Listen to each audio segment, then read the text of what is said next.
Good evening. I don't know what time it is where you are, but it's 6 p.m. here. It's Friday, the 31st of March. So here we are at our live Q&A session. And I'm Dr. Vyvyane Loh.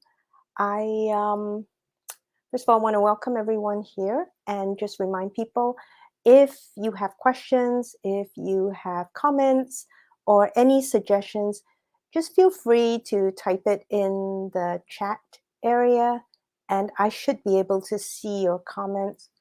Okay, let me make sure, having said that, that I can see your comments. There we go. And, address them or answer those questions. Okay. All right. And feel free, please. I'd love it if you introduce yourself and maybe let me know where you're joining us from. Some of my listeners on the podcast are from different places and maybe even different countries. So it'd be nice to know where you're joining us from. And while we're waiting for questions and comments, I just want to say, oh, hey, Mr. Blue, good to see you. Yay. I just wanted to comment on the last two episodes because I was surprised at the level of interest in brain insulin resistance and also brain metabolism. And it seems like that was a topic, or those were topics that were interesting and maybe helpful to you.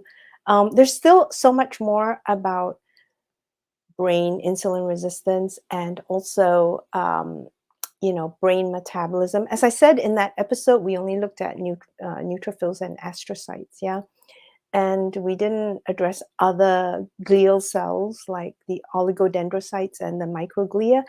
And Dr. Halasa, how are you? Thank you for joining.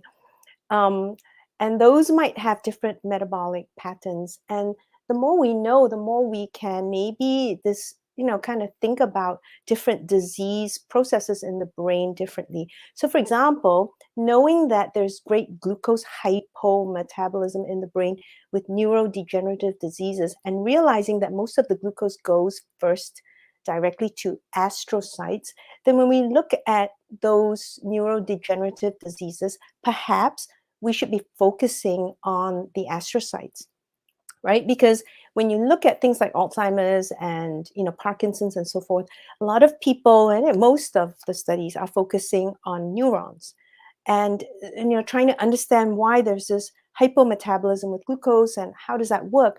But really, we see that it's the astrocytes that are taking up the glucose. So in that case, should we be focusing on those cell types in those diseases, right? So the more we learn about basic metabolism, I think the more useful, hopefully, it will be for us to implement clinical strategies. And, your reaction to the brain episodes also made me realize that perhaps we should go into detail a little bit more about different organs and how, let's say, they process substrate fuels in the body, because it's not all the same. We tend to think of it and talk of it as systemic and assume that it's the same, but it's actually quite different depending on the organ, depending on the tissue, right? So Dr. Halasa and Mr.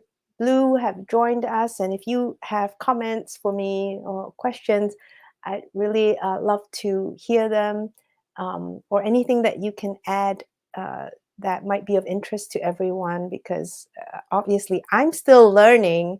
And one of the joys I get is that I am really able to, share some of the things that I'm learning with my listeners, right? So I do enjoy that very much. Oh, okay. So, Mr. Blue, you've been very busy with lots of things, and I hope you've been keeping well nonetheless. So, uh, yeah, okay. And, you know, I am still open to all your suggestions as to what topics you want to hear about. But I think right now I'm probably going to steer some of my focus towards um, more metabolism at the organ level. Am I promoting the low carb diet? Yes, I do actually use that as the main strategy when I deal with patients. I don't necessarily go ketogenic unless I think it warrants it. And there are big differences. You know, everybody talks about keto. The thing is, most people doing keto aren't doing really keto. And we have to remember that we're counting carbs and protein. And if the carb and protein content are too high, then technically that's not a medical keto, right? So, but definitely low carb is something that I use in my patient population. Sometimes people ask me why I don't, you know, promote keto more. And again, I do use keto. I just think that it needs to be very context specific. And maybe I will surprise some of you with the upcoming episodes because I decided since people seem to be interested in some metabolism and maybe substrate use, that I would focus on those things in the next few episodes. So there are things about ketones that may surprise people, and I'll bring that up in upcoming episodes. But there's the assumption again that it's going to impact us in a good way in the whole body.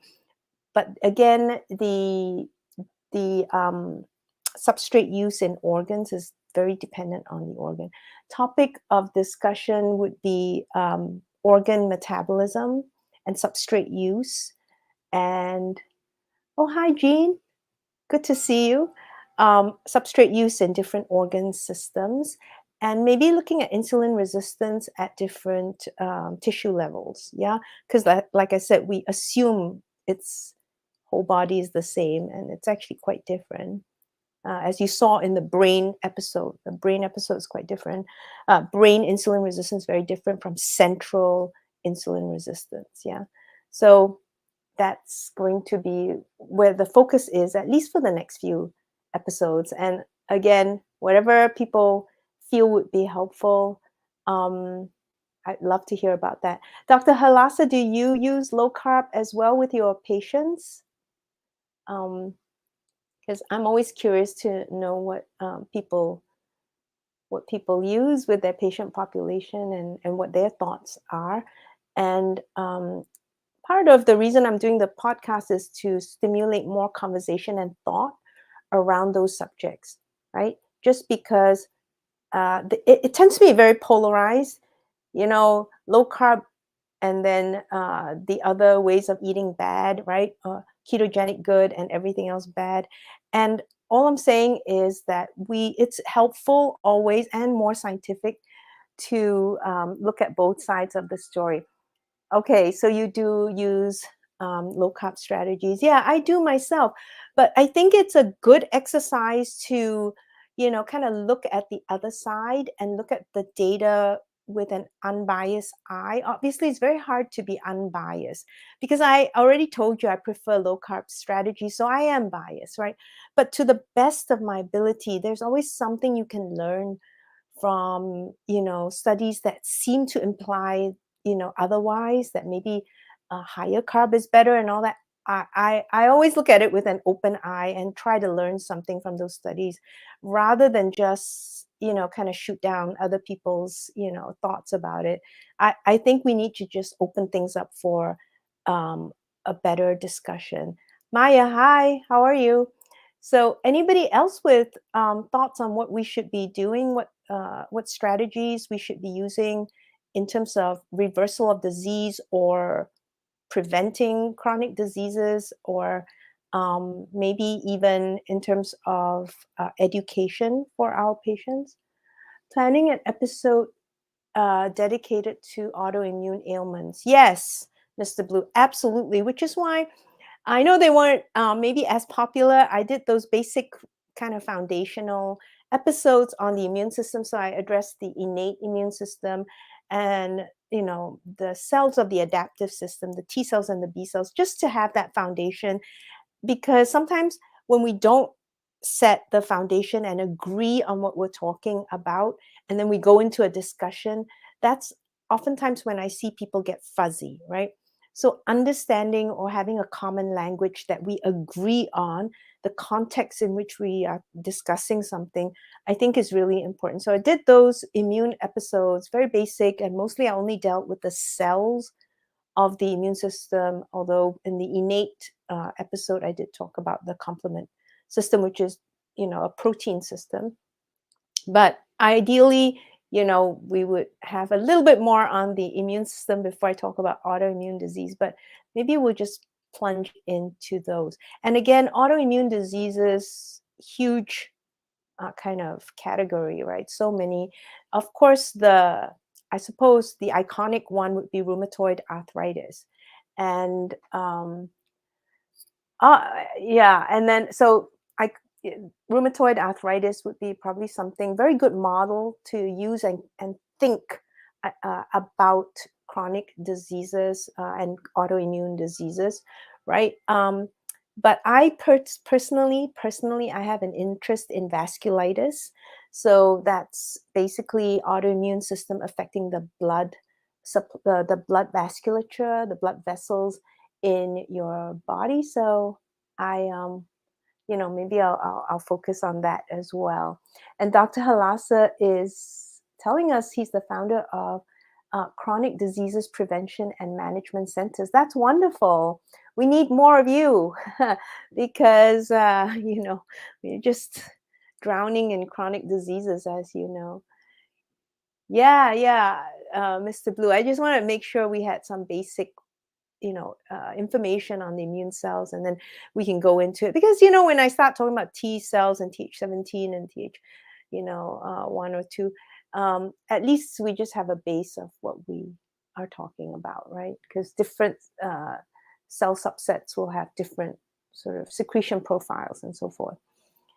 You've therapeutic and diagnostic protocols to manage and prevent chronic diseases. Well, then we have a lot in common because, yeah, that's what we've been working on in my practice for the last 8 years. Our focus was to actually look at those protocols, and maybe more importantly, not just one thing I worry sometimes about protocols is that it can get dogmatic, whether it's in the conventional medical world or the I suppose you could call it integrative world.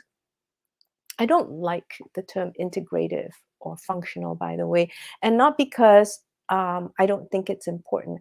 I don't like those terms because I think it's sad that medicine has to create these categories to include that approach. I just feel like integrative and functional approaches should be how we practice internal medicine, which is what I'm board certified in, right? That should just be internal medicine. But right now internal medicine is mostly the prescribing of medications and not at all focused on prevention or reversal, right? So yeah, restoring and modulating the immune redox and metabolic status of patients. Yeah, absolutely. That's been my main interest. And Mr. Blue is saying that, oh, the people who have autoimmune disease and all the drugs that are used to shut down the immune system, right? And both of you make good points, because the thing that sometimes people forget, and which is how I started today's live stream, is that different cells and different tissues in your body are doing different things.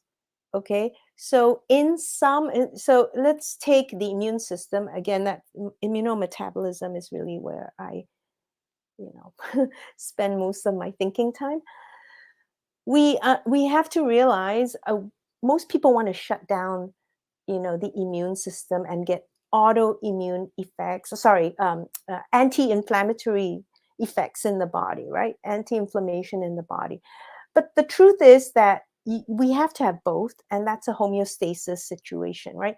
If you interfere and you make whole body system to anti-inflammatory. It will be beneficial for certain issues and not for others. So, for example, one of the biggest problems in cancer is that the immune cells are not inflammatory enough, right? That they are dormant or just, kind of quiet and quiescent, and they're not actually killing the cancer cells. They're not activated and seeking out the cancer cells and killing them. So in cancer situations, oftentimes what we're seeing is that we need to rev up those T cells and other immune cells to go after the cancers, natural killer cells, for example. And so in those situations, an anti-inflammatory effect is not necessarily what we're going for, right? So that's that complexity. So that in certain cases, in some tissues of the body, we want a more inflammatory situation going on. And in other areas, we want to dampen the inflammation. And unfortunately, it's very hard to target tissues. So that's, I think, for me, when I am thinking about these questions, the difficult part. One of the reasons that I, again, have been trying to focus on these issues in the podcast is that a lot of times when I talk to practitioners who are interested in prevention, for example, there's this, oh, we need to bring down the inflammation. Yeah, but unfortunately, when you do that and you do that for the whole body, it may have deleterious effects in certain tissues. So it's really, really hard. And to understand, for example, metabolism at the organ level versus at, just what we see as the mean, right? Because a lot of the studies that we have when we talk about metabolism is just, on average, this is what we see in the body. But the body is made up of so many tissues, which is why I did that brain episode, because you can see that brain metabolism, although we are taking in, glucose, everybody knows that it's obligatory to consume glucose in the brain. But, if we understand that certain cells are the main glucose consumers and not necessarily the neurons, right? Then you realize that, we have to target certain cells if we are doing interventions, okay?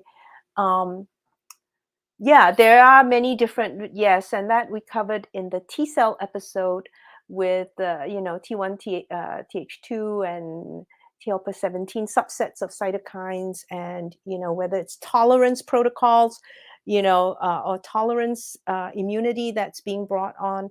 So yeah, the immune system is kind of complex that way. Again, dependent on tissue. You might want an anti-inflammatory effect in someone who, take a cancer patient again, right, has a solid tumor, and that solid tumor, we have quiescent T cells or ineffective or exhausted T cells that are not adequately attacking the tumor cells. In the same person, you might have cancer cachexia. Okay, cancer cachexia is an inflammatory situation.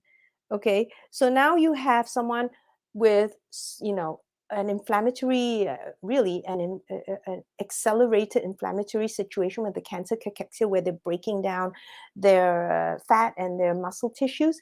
At the same time, they are not inflammatory enough towards the cancer cells.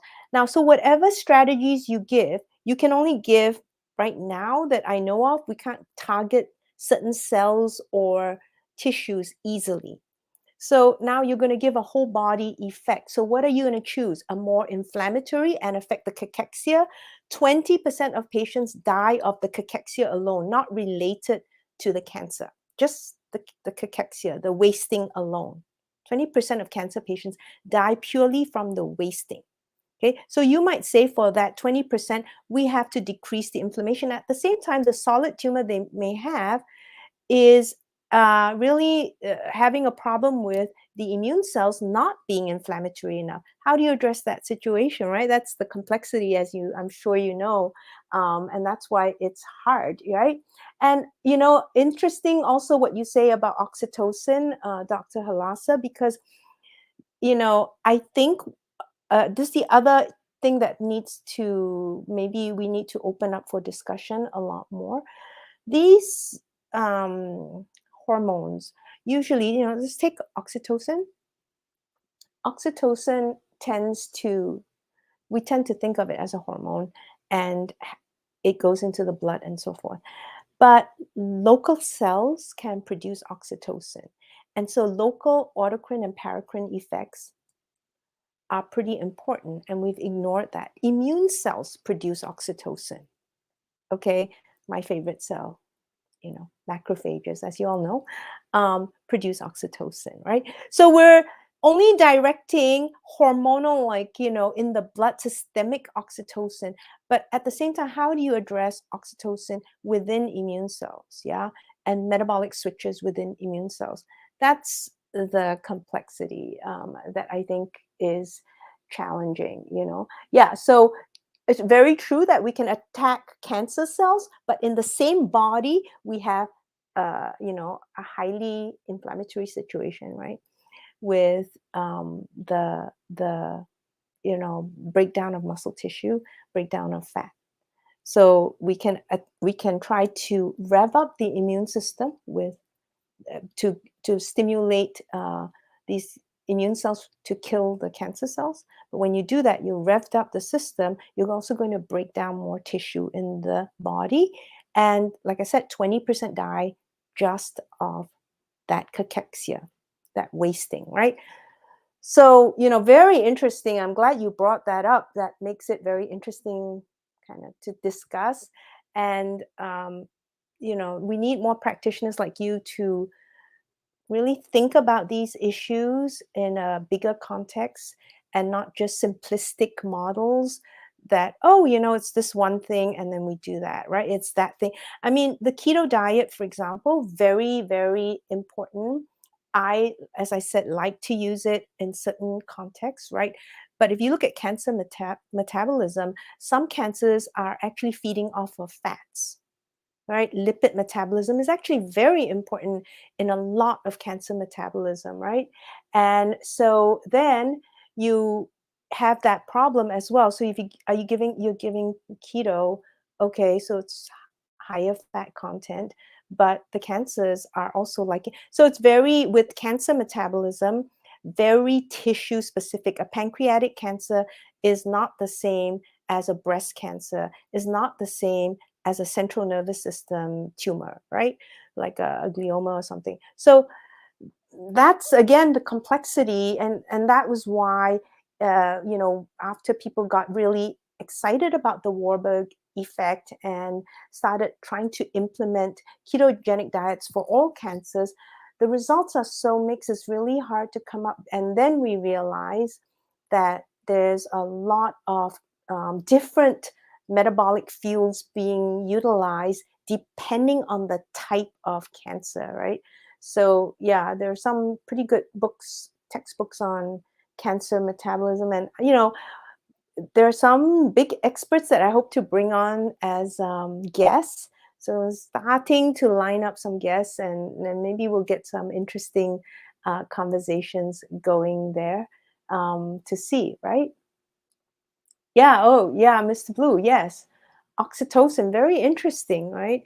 And we thought of it as the bonding molecule or bonding peptide. And the latest VOLS study says that, yeah, these VOLS are bonding even without oxytocin. So who knows, right? So I think so much of our knowledge base needs to be looked at, reviewed, and revised, maybe. And we have to kind of reconsider some of the things that we thought were, etched in stone. So that's the very that's a very interesting thing about that. Hi, Tilly. Your friend has long COVID, and is that too much? So, um, it. technically would be an inflammatory situation just by the term encephalomyelitis and chronic fatigue. And of course, chronic fatigue is like fever of unknown origin, right? That's one of the challenges with um, with some of these diseases is that we are identifying them by symptomology, and symptoms can be very general, and then it's hard to find the etiology of it. I think the approach that I would have for someone who has something like that would be to make sure that all the other bases are covered, right? And the other bases, I mean, the general basic foundations of metabolic health, nutrition, and making sure that you have proper balance of nutrients, because that's something we didn't talk about really, that besides the macronutrient content, that we should be also looking at other nutrients, micronutrients, and so forth, right? And as Dr. Halasa pointed out, the vitamin D status is very important in almost any disease. You're going to make sure that they're adequately supplied with, vitamin D, right? And making sure that that whole axis is covered.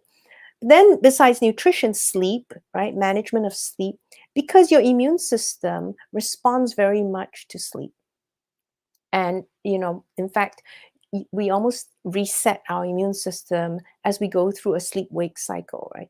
And I know because maybe, we've kind of got to a point sometimes where we discount sleep because it seems disposable and we have so many important things to do.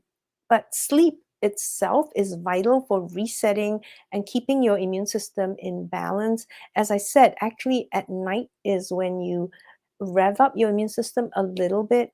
And then, which is why, for example, people with autoimmune diseases in the morning is when they have the worst symptoms because the immune system has been revved up overnight, right? So those are some of the issues I would definitely, besides optimizing the the nutrients and the diet, definitely want to look at sleep and exercise, right? And management of stress, which is probably the hardest thing because stress is physiologic. We like to think of stress as just being in the head, but stress is definitely physiologic, meaning that there's we cause changes in our body based on the stresses that we experience, right? And actual real physical threats to us are not different from you know uh, thoughts of those threats, right? So being able to manage our stress and having enough downtime. So anytime someone has something, any kind of chronic disease, whether it's long COVID, right? Whether it's uh, you know uh, chronic fatigue and so on, making sure that they recover properly and have enough downtime, and that they decrease oxidative stress, for example, in their bodies and allow the immune system to reset is very important. Um, yeah, this vitamin D, actually, that information came out very early during COVID and just wasn't popular with lots of people. And so that's my problem sometimes with science, that a lot of times it's not science. There's in the medical field, I would just tell you there's not much science. There's great basic science in molecular biology, in metabolism, in cellular physiology, the basic sciences. Yes, medical, no. Medical world is no science, right?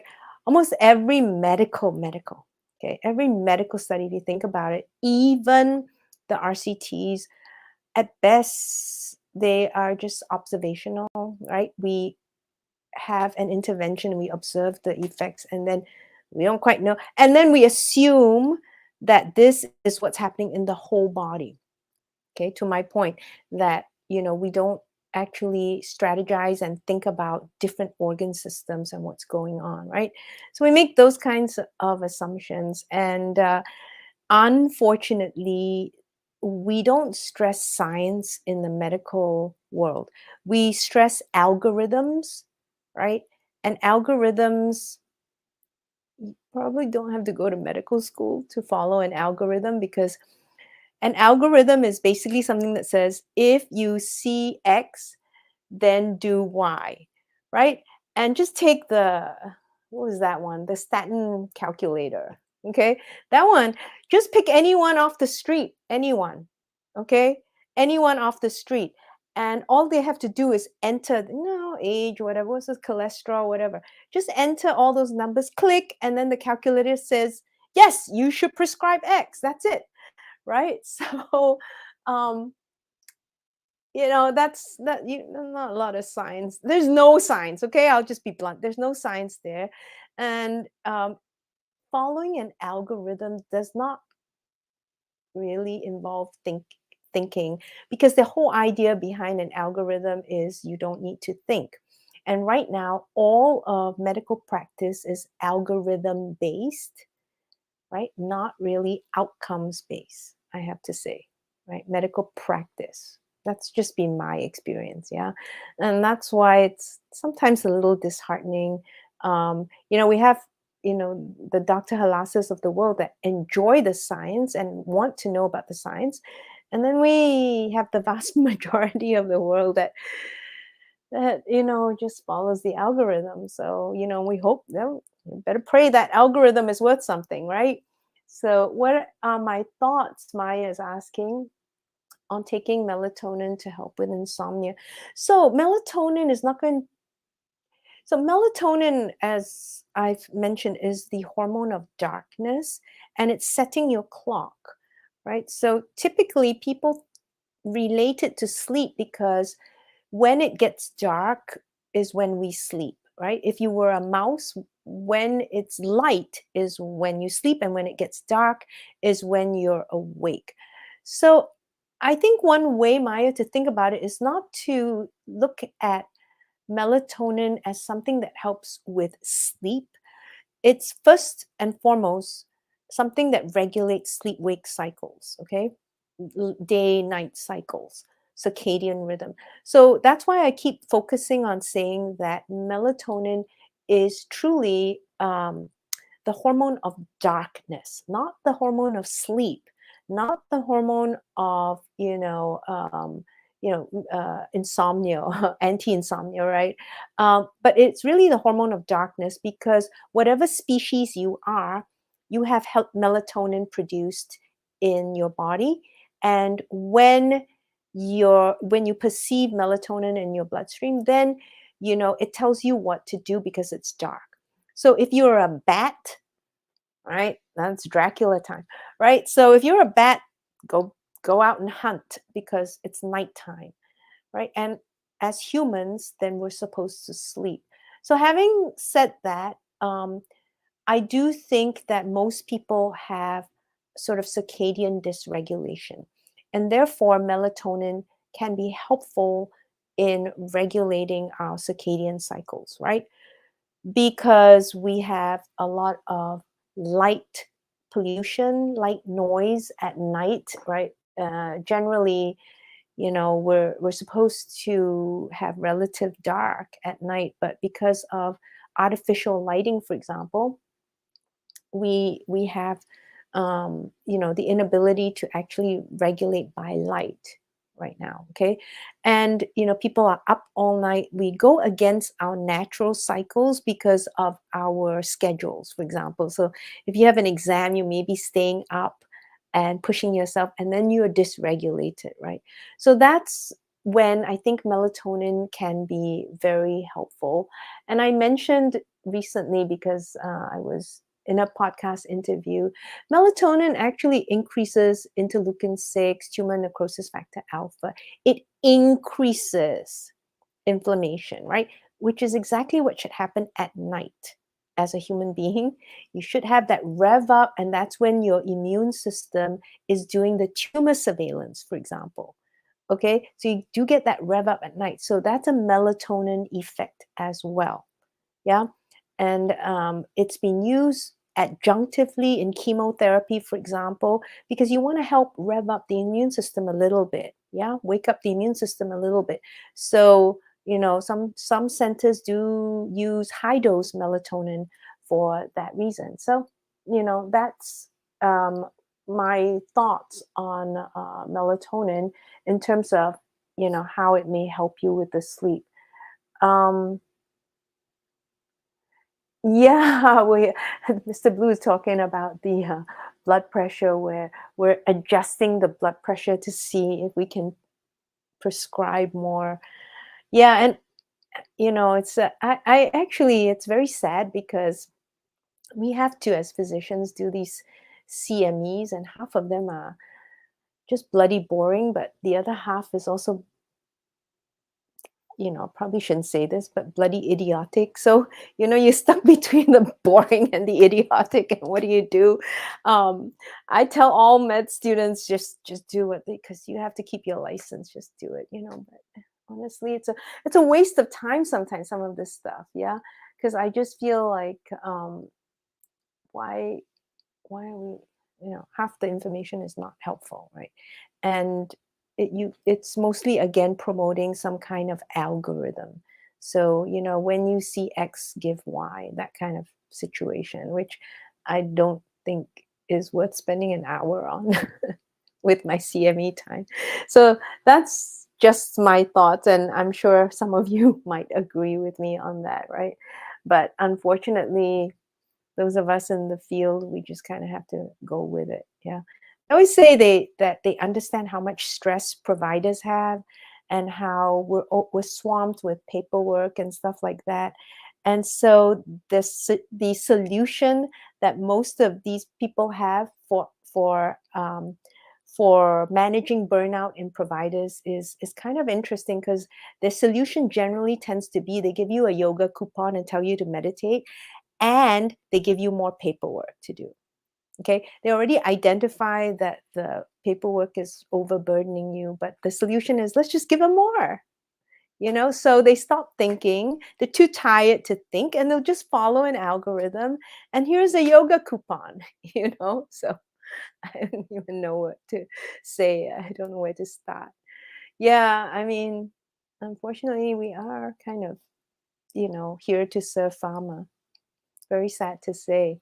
Yeah, I don't mean to be so down, but it's my day to day, and I try to just laugh at it. Otherwise, I'd be completely depressed by it.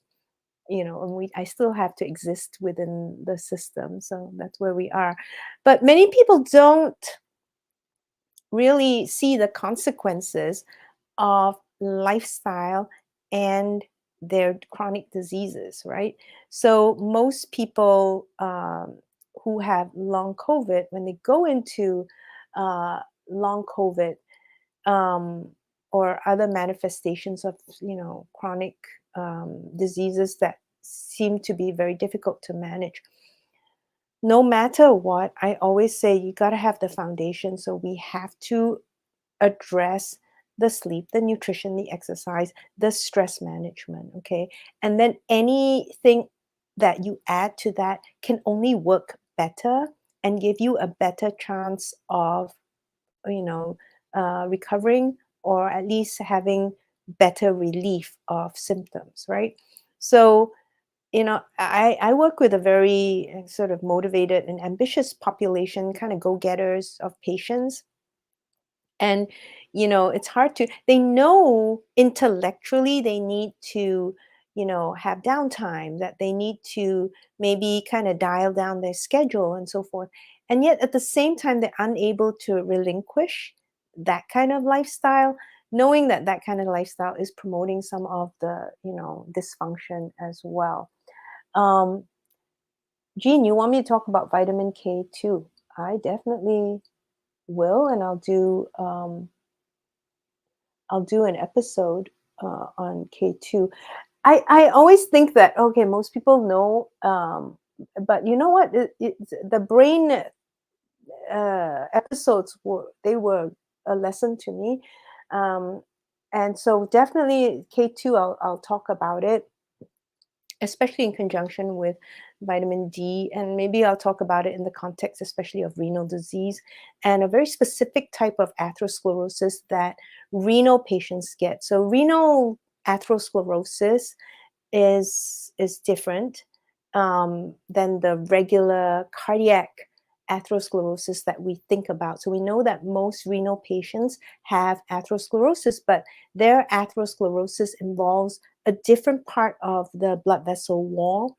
It tends to involve the tunica media of the wall, whereas it's the tunica intima that's affected in your run-of-the-mill cardiac disease, right? So yeah, I'll definitely talk about vitamin K in that context.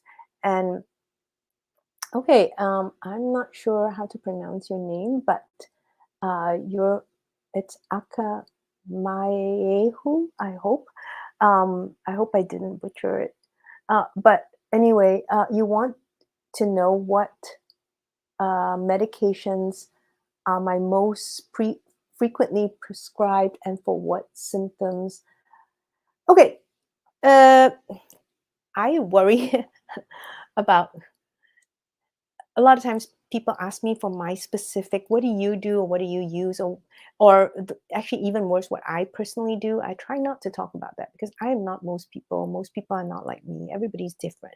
That's number one. But that's a good question in terms of what in general, what medications I like to use. Having said that, I tend to have a light touch. Okay. So when I have patients, because most of my patients have metabolic syndrome, I do use metformin. Okay. And it's a very old drug. It's been around, I don't know, 50 years or so. So we know the side effect profile very well, very, very well. And back in the days when you worried about acidosis and, dehydrated patients, I mean, I've used it for a long time and it's really rare for that to happen. And metformin, for example, has impacts on uh, longevity, right? That was the latest excitement around metformin. And also, we've noticed that people on metformin, for whatever reason, okay, whatever reason you will ever put on metformin, you have a decreased incidence of cancers in your life span. Okay, so there's decreased cancers, there's longevity, and there's metabolic regulation with metformin. So for that reason, it's one of my favorite medications to use, and it's dirt cheap. Okay, it's really for a 90-day supply. I can generally, I had one patient that paid, I believe he paid $20 with some coupons for a 3-month supply. Okay, so I like that. And in terms of, a lot of my patients also have blood pressure issues, so I do like to use the ARBs, the angiotensin receptor blockers. I will do an episode on the renin angiotensin aldosterone system, very important in really all kinds of things, but also in inflammation, particularly. So the ARBs, these angiotensin receptor blockers, they're good for managing your blood pressure, but they also actually block a lot of inflammatory processes. Okay. Just because that RAS system is very inflammatory. So I tend to see it as a twofer, and it can be protective for some organs, right? So I like to, like the heart and so forth. So I like to use those if I need to use them in cases where we have, let's say, high blood pressure, and I you know I tend to want to leave a little bit on board just because we can downregulate the RAS system that way. And then the aldosterone antagonists, so things like the old times spironolactone, although I tend to use more eplerenone. Again, very safe, old, not glamorous, unsexy, but very useful in anti-inflammation and prevention of fibrosis. Yeah. So those are some of my favorite medications. Okay. Ooh.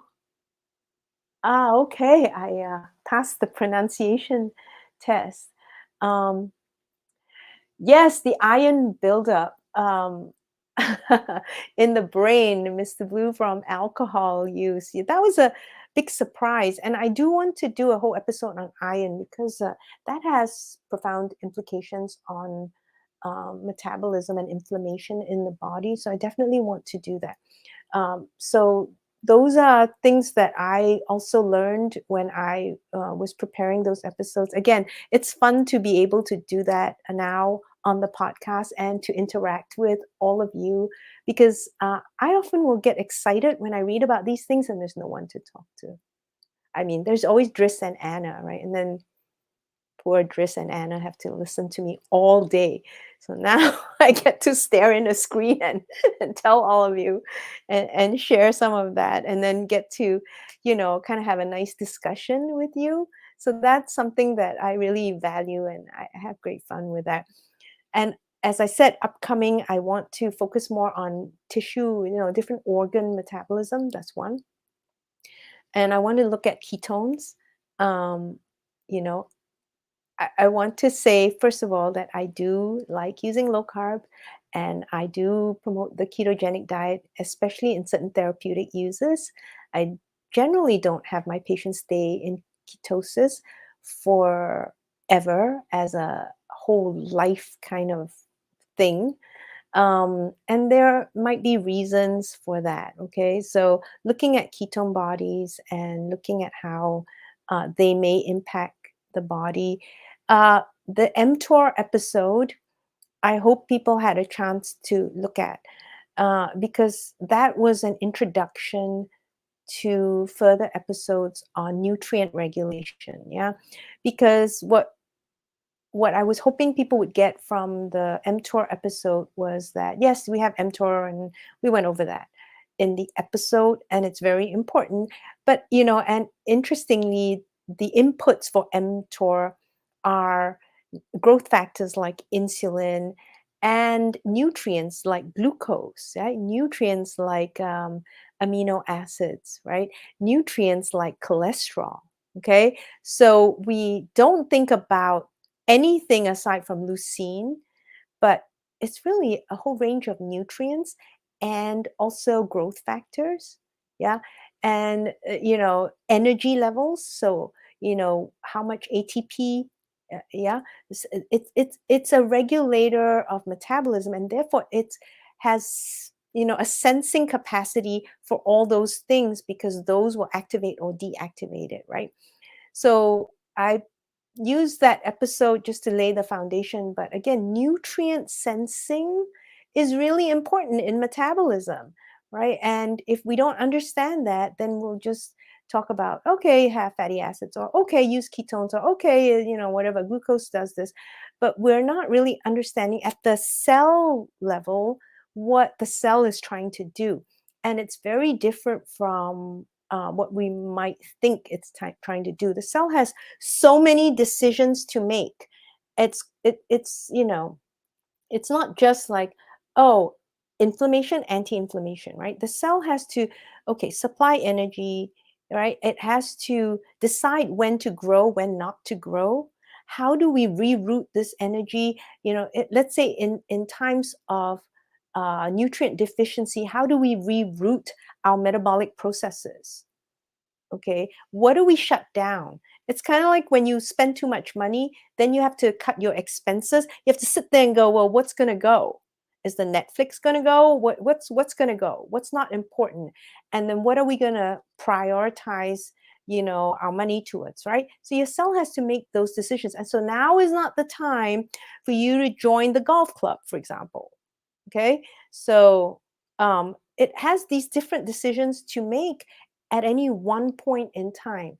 And so we have to understand that it has different demands. Okay, and understanding how it's making those decisions would be very, very important. And I think the interesting and the really exciting research that's coming out now, I've just been reading some studies, is looking at organ specific metabolism, looking at the metabolites that come out of different organs. Okay. We focus, for example, let's say for gluconeogenesis for a very long time on the liver, right? And yet we've known for a very long time that the kidney makes glucose. We've known this for a long time, since time immemorial. The problem is nobody knows much about that in the kidney. We never really studied it. Very few studies. You will always see in the text that, oh, there's some glucose that's being made by the kidney. And I think we're starting to see that the gluconeogenesis from kidney may actually be more important than we realize. It may actually account for more of the blood glucose than we realize. Okay, that's one thing. And then how is it handling that? Because at the same time it's producing glucose, at the same time it's dumping glucose under certain circumstances, right? So it can conserve, it can dump into the bloodstream. So it can send it into the bloodstream, or we can take it from the bloodstream and dump it into the urine, for example. So we have that kind of flexibility when it comes to the kidney, right? And yet there's almost no discussion of gluconeogenesis and metabolic handling by the kidneys and substrate use in the kidney. There are very few studies actually in the kidney, right? So that's now when we're starting to have more of that kind of research. It'll be very interesting to see what comes out of it, and I hope that's the new frontier, and that eventually when we teach metabolism and physiology, that it's not just going to be this very general, it's basically a mean of what's going on in all the different tissues in the body. It doesn't tell you much, just kind of tells you a net. And then we haven't traditionally looked at that net under very specific conditions. We learn to do it under to define fasting versus fed conditions, and sometimes we try to separate out the substrates, the macronutrients used in the feeding, right? But for example, day night, right? So looking at what's happening in the daytime, substrate use in the nighttime is different from substrate use in the daytime. And yet all studies are generally going to be done when? During the day. Okay. So, and then we assume it's true all the time in the body. So there's so much that we've assumed that we need to actually kind of erase that and go back and address the basic problems one at a time. Right. So that's kind of my thoughts on that. So, all such amazing comments. Any other questions or any other suggestions for what you want to hear about? And maybe oh wise redhead, that is the meaning of your name, Akamaehu. I hope I said that properly again this time, right?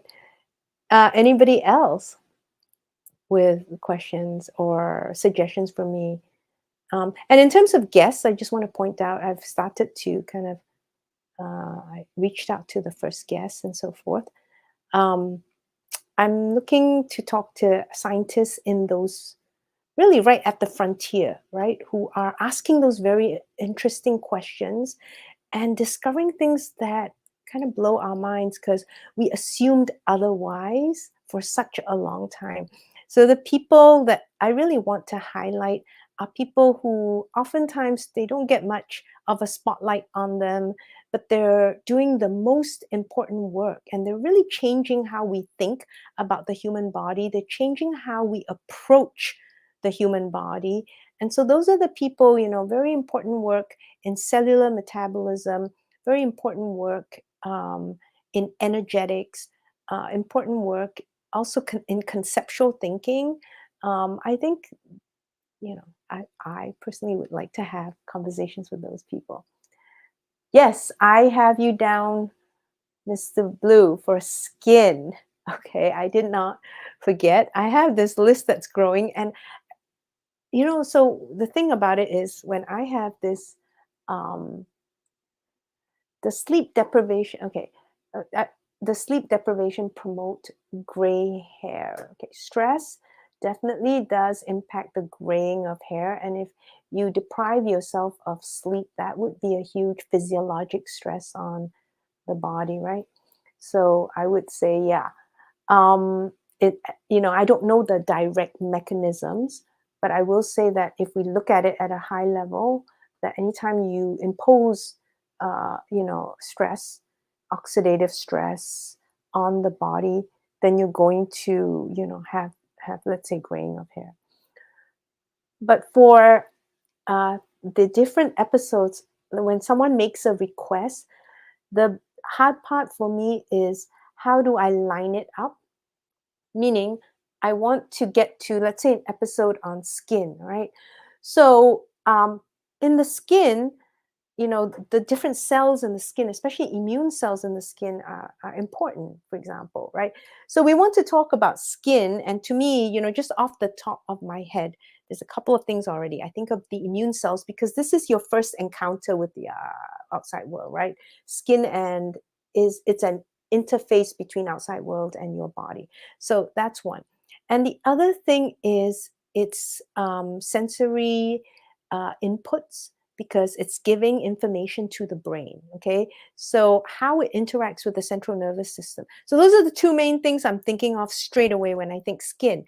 So, then how do I set that up? Right. So, having done the episode on, let's say, the few episodes on the immune cells. Okay, now I feel a little better because I've talked about antigen presenting cells. I've talked about innate cells because you're going to see that in skin. Okay, that's one thing. And then, starting to introduce the central nervous system and how it interacts with different parts of the body. That's the next thing. So yeah, anytime someone requests something, it's definitely on my mind, it's on my list. But then I'm like, how do we get there and have a foundation so that by the time we arrive, it isn't just this hodgepodge of information or facts about that topic, but we can build off a foundation. That's kind of my approach. So um and that's the challenge, that's the hard part, because now you're thinking about how you want to make this information meaningful, not just throw a bunch of facts at someone. How do you make this meaningful, right? And we really need to think about the approach. That's for me anyway. um, Plastics, plasticizers, microplastics, yeah, hormone disruptors, yes, that's another one. I actually did that for my patients, I don't know, several years ago, so I could review that, and revise that, and we would do that. Okay, so I think we're about at time now. We got about 2 minutes left. And so I just want to remind people a couple of things, that I really value your input, and I do make that list of your requests. And like I said, I think very hard about how I want to approach it. That's number one. Number two is we can always continue this conversation. So give me your comments on YouTube. It's just the easiest place for me to see comments, although people have written their comments on different podcast platforms as well, right? So please do that so we can continue this conversation that way, especially with questions, because I do check. You can also interact with me and ask me those questions on my website, vyvyanelohmd.com, vyvyanelohmd.com. So put in your comments there, subscribe to the newsletter, and that way we can kind of continue this conversation. And also look out for the next live Q&A. This was a very lively one. Gosh, there were so many interesting questions and topics, and so many interesting people that I've met today that to talk to. So I'm looking forward to the next one. And again, on the newsletter, I give the dates of when I will be doing that, and also on my website. Okay, so those are the places that you can, interact with me and also continue with this conversation. And I'm starting to use, some of the other social media platforms a bit more as well. But I just wanted to say to all of you, thank you for showing up. It means a lot to me. I really enjoyed chatting with you, and I'm giving you a big hug here, and hope to see you the next time. All right. Bye.